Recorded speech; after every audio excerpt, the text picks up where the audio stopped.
शुरू करो, डालो बुनियाद, घर महल नजर आएगा।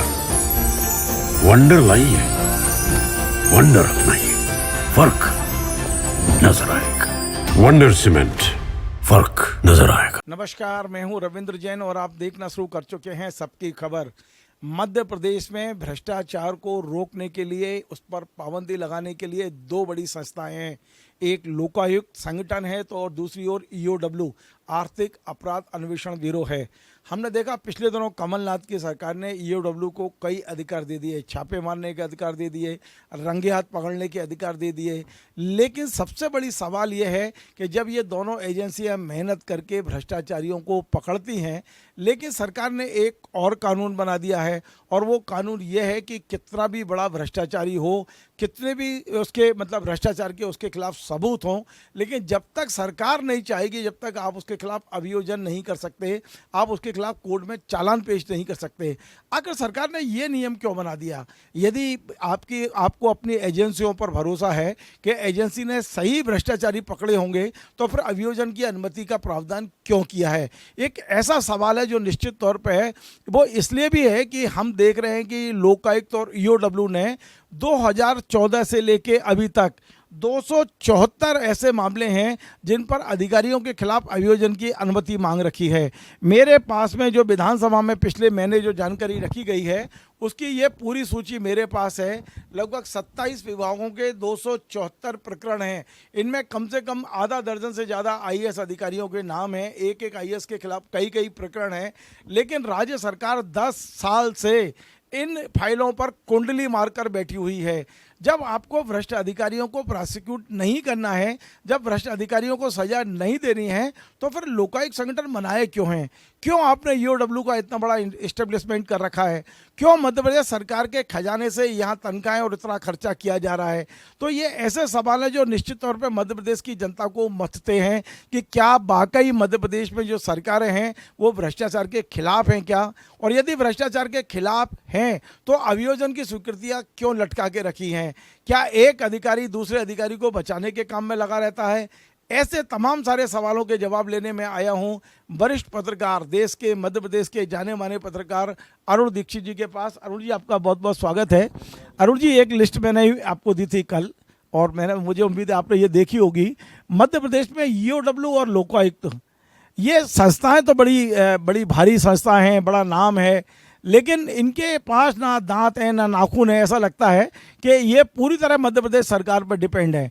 कितने भी बड़े भ्रष्टाचारी को ये पकड़ लें, उसका कुछ नहीं बिगाड़ सकते, जबकि मध्य प्रदेश सरकार अनुमति नहीं देगी। रविंद्र जी, मैं दूसरी बात कहता हूँ। आर्थिक अपराध अनुसंधान ब्यूरो और लोकायुक्त संगठन, ये दोनों संगठन जब ये बनाए गए थे तो इनके साथ जो मंशा थी सरकार की, वो बहुत अच्छी थी। लेकिन पिछले 30 साल में धीरे धीरे मैंने जो देखा है, वो ये दोनों संगठन सिर्फ और सिर्फ वसूली संगठन बन के रह गए हैं।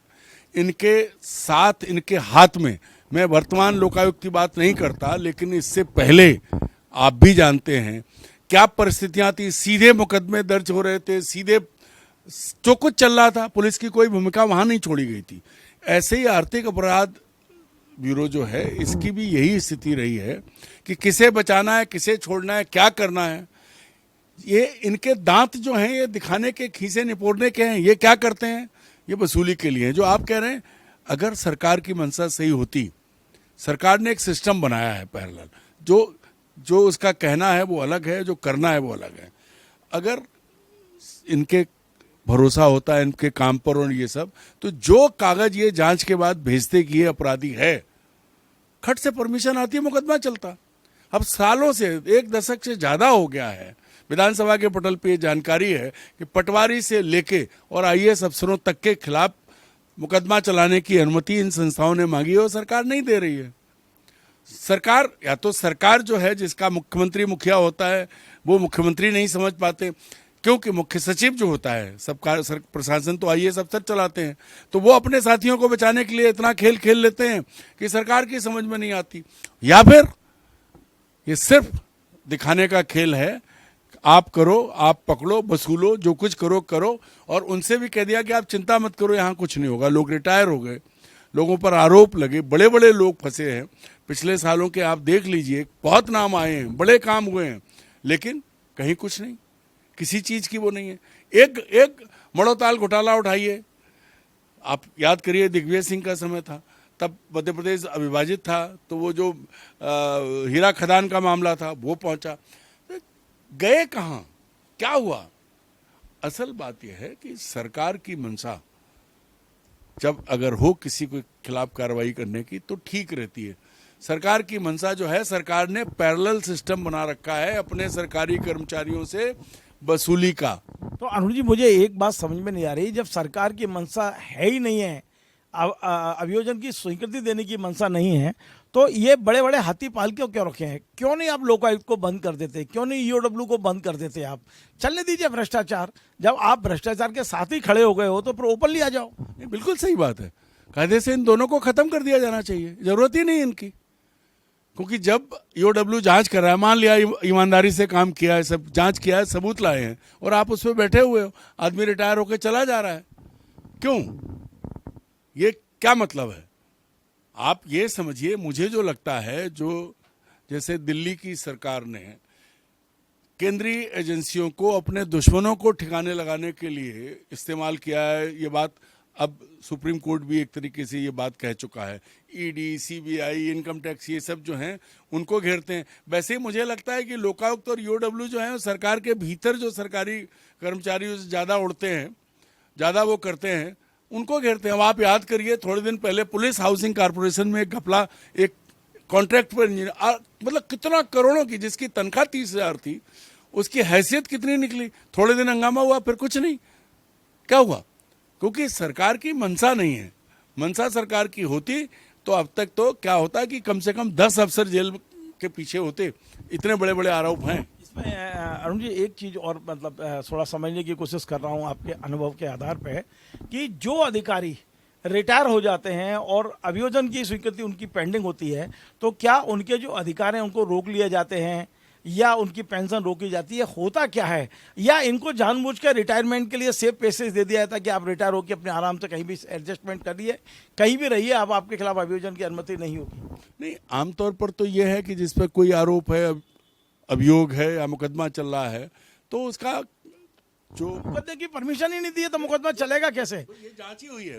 अब कोई केस रिकॉर्ड पे नहीं है तो वो तो अपना पेंशन फंड सब लेके बाहर हो जाते हैं, फ्री हो जाते हैं। वो कहीं नहीं। सरकारी कर्मचारी अगर किसी उसमें उसके खिलाफ कोई विभागीय जांच होती है तो उसको उसका ड्यू नहीं मिलता है, उसकी पेंशन अटकती है, उसका फंड अटकता है, ग्रेच्युटी अटकती है।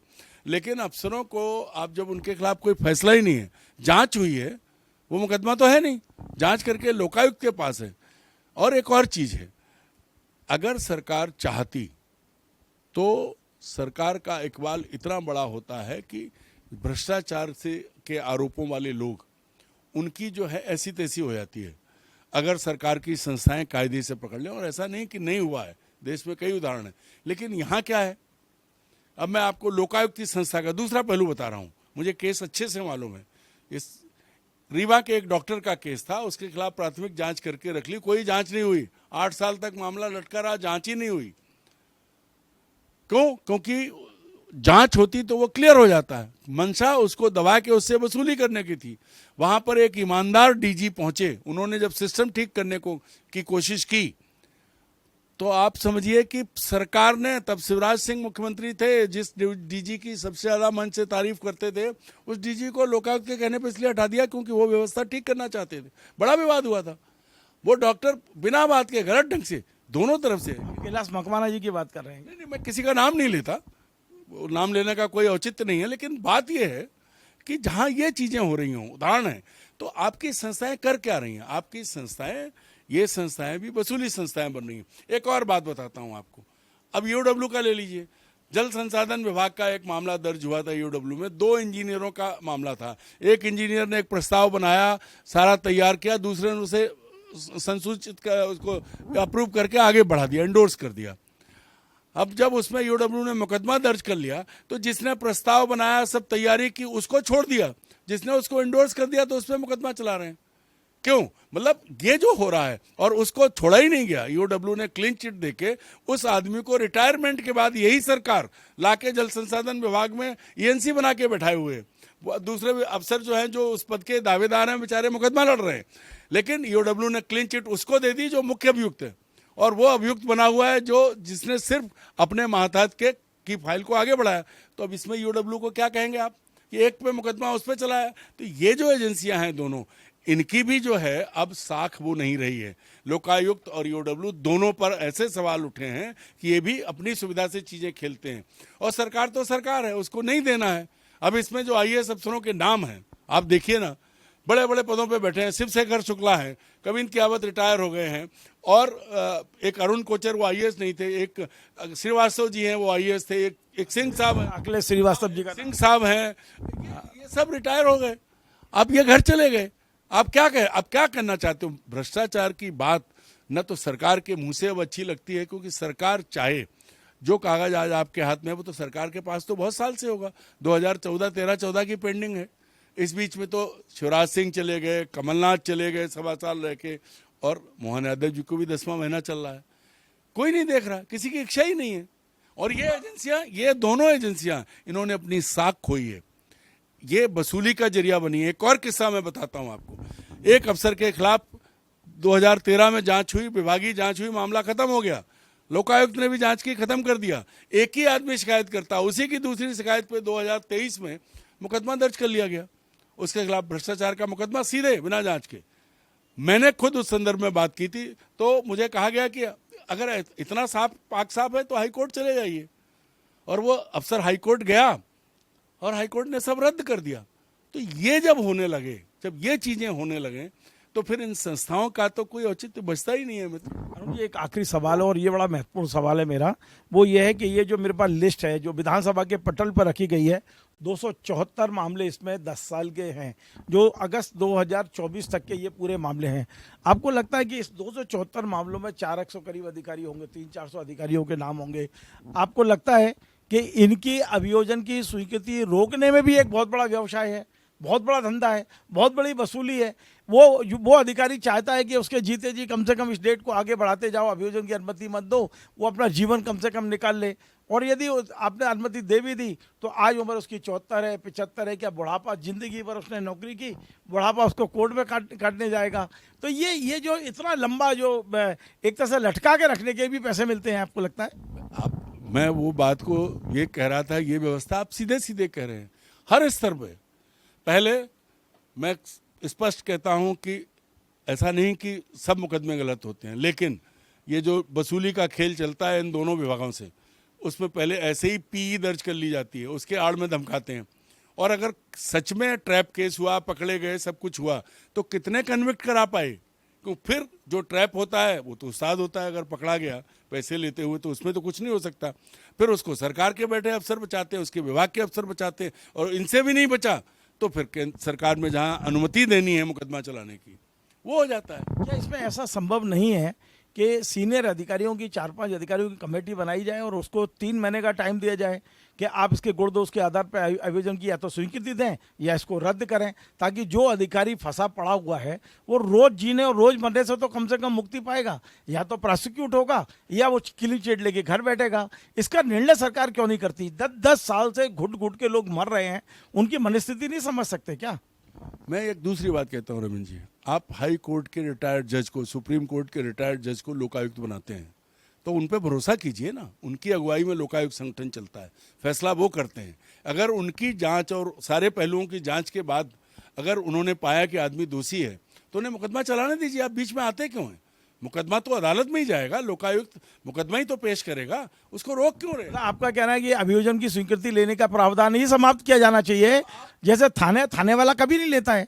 थाने में जो अपराध होते हैं वो सीधा कोर्ट जाता है, तो उसी प्रकार इनको भी सीधे कोर्ट जाने की अनुमति मिलना चाहिए। जब लोकायुक्त जज होते हैं, हाई कोर्ट सुप्रीम कोर्ट के जजेस को बनाया जाता है, जब उनकी अगुवाई में जांच हुई है तो फिर सरकार की भूमिका क्या है? अगर उन्होंने पाया कि ये दोषी है तो उन्हें जाना चाहिए। ऐसे ही ईओडब्ल्यू का मुखिया डीजीपी होता है, डीजी रैंक का अफसर होता है। तो अगर उसके लोगों ने जांच की और वो जांच सही है तो वो कोर्ट क्यों जाने में क्या तकलीफ, क्यों रोक रहे हो? कोर्ट में जैसे थाने से सीधा मामला कोर्ट में चालान, कमी होगी तो कोर्ट देख लेगा। कोर्ट में 90 दिन में चालान पेश होने की सामान्य व्यवस्था है। इनके लिए भी एक समय सीमा तय होनी चाहिए कि ये इतने दिन में चालान पेश करेंगे और फिर उस आधार पर, गुण दोष के आधार पर कोर्ट फैसला करेगा। ना किसी सरकार की व्यवस्था की जरूरत ही नहीं। ये तो सारे के सारे खेल पहला रोकने के लिए और दूसरा अवैध वसूली करने के लिए बनाए गए हैं। इनका और कोई मतलब नहीं है। अन्यथा डीजीपी रैंक का अफसर जिस डिपार्टमेंट का अगुवा है और सुप्रीम कोर्ट के जस्टिस के लेवल का व्यक्ति जो है, जो लोकायुक्त का मुखिया है, तो जब वो कर रहे हैं उनकी संतुति को बीच में अफसर क्यों आते हैं? इनकी कोई जरूरत नहीं है। सीधे जांच हुई, मुकदमा चलने के लिए कोर्ट जाए, कोर्ट फैसला करे। बहुत बहुत धन्यवाद। तो आप थे अरुण दीक्षित जी, जिनका साफ कहना है कि मध्य प्रदेश में भ्रष्टाचार रोकने वाली एजेंसियां भी बहुत बड़ी वसूली का केंद्र बन चुकी हैं। उनका ये कहना है कि जब लोकायुक्त आप रिटायर्ड जज को बनाते हैं तो उन पर भरोसा कीजिए। अभियोजन की मंजूरी देने का प्रावधान क्यों किया है मध्य प्रदेश सरकार ने, इस पर ही सवालिया निशान आज खड़ा किया है अरुण दीक्षित जी ने। इनका कहना है कि यदि वो निर्दोष होगा तो कोर्ट भी उसको छोड़ देगा, लेकिन चालान पेश करने के लिए अब मध्य प्रदेश सरकार की अनुमति की जरूरत ना हो तो ज़्यादा उचित होगा, वरना ये सब ढकोसला करने का कोई मतलब नहीं है। फिर ये दोनों एजेंसियों को बंद ही करना उचित है, क्योंकि अब मध्य प्रदेश में भ्रष्टाचार कोई मुद्दा नहीं रह गया है। भ्रष्टाचार सिर्फ और सिर्फ वसूली के नए नए माध्यम बनता चला जा रहा है। आपको हमारा कार्यक्रम पसंद आए तो आप इसे शेयर करें, लाइक करें, कमेंट करें और आपसे बार बार निवेदन है हमारे चैनल को सब्सक्राइब अवश्य करें। धन्यवाद। शुरू करो, डालो बुनियाद, घर महल नजर आएगा। वंडर लाइए, वंडर अपनाइए, फर्क नजर आएगा। वंडर सीमेंट, फर्क नजर आएगा।